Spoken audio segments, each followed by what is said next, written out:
I was just thinking, March 8th, Women's Day, அன்றைக்கி தான் நிறைய ஃபங்க்ஷன்ஸ் நடந்துகிட்ருக்கோம். Almost the whole month every one will be celebrating the international women's day.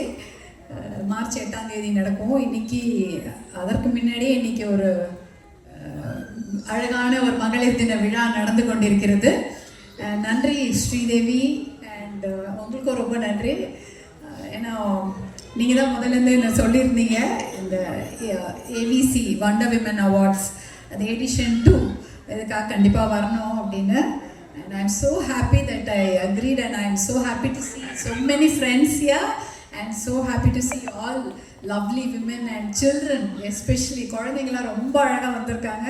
And thanks for the lovely comparing also. And எப்போவுமே மகளிர் தின விழான்னு ஏன் அங்கே தள்ளி நிற்கிறீங்க?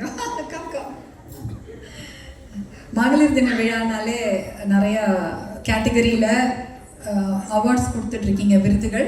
அதை நீங்கள் சொன்ன மாதிரி ஹெல்த்து, சுகாதாரம், அப்புறம் தொழில் முனைவோர், ஊடக பிரிவு, எல்லாவற்றிலையும் விதவிதமான விருதுகள் வழங்கி கௌரவித்து கொண்டிருக்கிறீர்கள். அது ரொம்ப நல்ல விஷயம். முன்னாடிலாம் மகளிர் அப்படின்னாலே எப்பயுமே பெண்களுக்கான ஒரு ப்ரொஃபஷன்னாலே டீச்சிங் மட்டும்தான், அவங்க டீச் பண்ணணும். இப்போ கொஞ்ச நாளாக ஆர்கிடெக்ட்னு சொல்கிறாங்க. ஐயோ, ரொம்ப ஆப்டான ப்ரொஃபஷன் லேடிஸ்க்கு, ஏன்னா அவங்க டைமுக்கு அவங்க போகலாம் அப்படின்னு. அதாவது ஃபுல் டைம், அதாவது முழு நேர ஒரு வேலையாக பெண்கள் எந்த ப்ரொஃபஷன், எந்த ஒரு வேலையை எடுத்தும் செய்ய முடியாது அப்படின்ற ஒரு எண்ணம் இருந்தது. அவங்க என்ன வேலைக்கு காலைல போயிட்டு மத்தியானம் வந்துடணும், இல்லை காலைல போயிட்டு சாயங்காலம் வந்துடணும், குழந்தைங்க வேலையெல்லாம் முடிச்சுட்டு போகணும், பள்ளிக்கூடத்துலேயே விட்டுட்டு பிக்கப்பு ட்ராப்பு, அதுக்கு நடுவில் ஏதாவது வேலை, அப்படி தான் பண்ணிகிட்டு இருந்தது. அந்த மாதிரி ஒரு ப்ரொஃபஷன் தான் பெண்களால் எடுத்து செய்ய முடியும் என்ற காலம் போயிட்டு இன்றைக்கி எல்லாவற்றையும் எடுத்து செய்யலாம், நேரம் காலம்லாம் கிடையாது. இரவானாலும் பெண்கள் வேலை செய்வாங்க. இல்லை அவர்களுக்கு ஒரு வாழ்க்கையில் ஒரு திருமணம் ஆயிடுச்சுன்னா வேலை செய்ய மாட்டாங்க.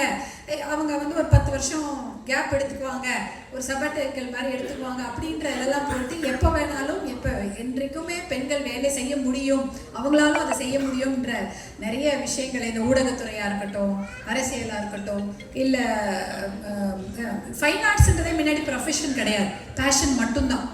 ஏன்னா நான் இப்போல்லாம் பார்க்குறேன், என்ன உங்களுடைய ப்ரொஃபஷன் அப்படின்னா பாடுறது, dancer or fine arts, musician, இதெல்லாமே முன்னாடி பேஷனாக இருந்ததுலாம் இன்னைக்கு ப்ரொஃபஷன் ஆகிடுச்சு. அதையெல்லாம் எடுத்து செய்யக்கூடிய அளவுக்கு பெண்கள் வளர்ந்துருக்குறாங்க. அப்படி இருந்தாலும் நம்மளுடைய ஜெண்டர் ஈக்குவாலிட்டின்றது இப்போ கிடையாதுன்ட்டாங்க யுனைடெட் நேஷன்ஸில். 150 வருஷம் ஆகும்ட்டாங்க.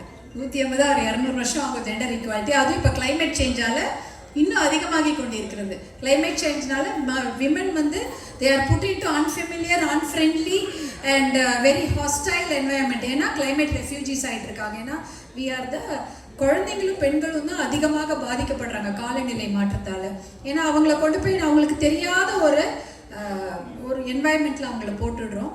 அந்த மாதிரி ஒரு சிச்சுவேஷன் இருக்குது. அதையும் மீறி பெண்கள் வந்து கொண்டிருக்கிறார்கள் என்பது மிகவும் சந்தோஷமான விஷயம். இந்த ஜெண்டர் ஈக்குவாலிட்டியை நம்ம அந்த ஆண் பெண் சமத்துவத்தை சரி பண்ணோம்னா லேண்ட் ரைட்ஸ் அது ரொம்ப முக்கியன்றாங்க.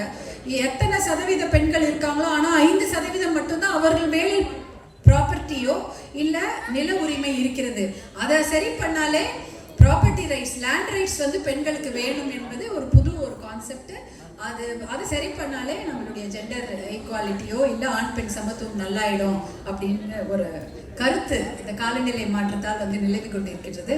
இருந்தாலும் இன்னைக்கு அந்த இத்தனையும் சாதித்திருக்கிற பெண்களுக்கு உறுதுணையாக இருக்கக்கூடிய ஆண்களையும் குடும்பத்தினரையும் பார்க்கும்போது தான் சந்தோஷம். எவ்வளோ நம்ம வேலை செஞ்சாலும் நம்ம குடும்பத்தார் கூட இருந்தால் தான் அதெல்லாம் நம்மளால் சாதிக்க முடியும். நம்ம ஃபேமிலி கூட இருக்கணும், இல்லைனா டபுள் த அமௌண்ட் நம்ம எஃபர்ட் போடணும், டபுள் த அமௌண்ட் ஓடணும். ஆனால் இப்போ பரவாயில்ல, வீட்டில் நமக்கு மிகப்பெரிய சப்போர்ட்டாக மிக உறுதுணையாக நம்மளுடைய குடும்பங்கள் இருக்கிறது.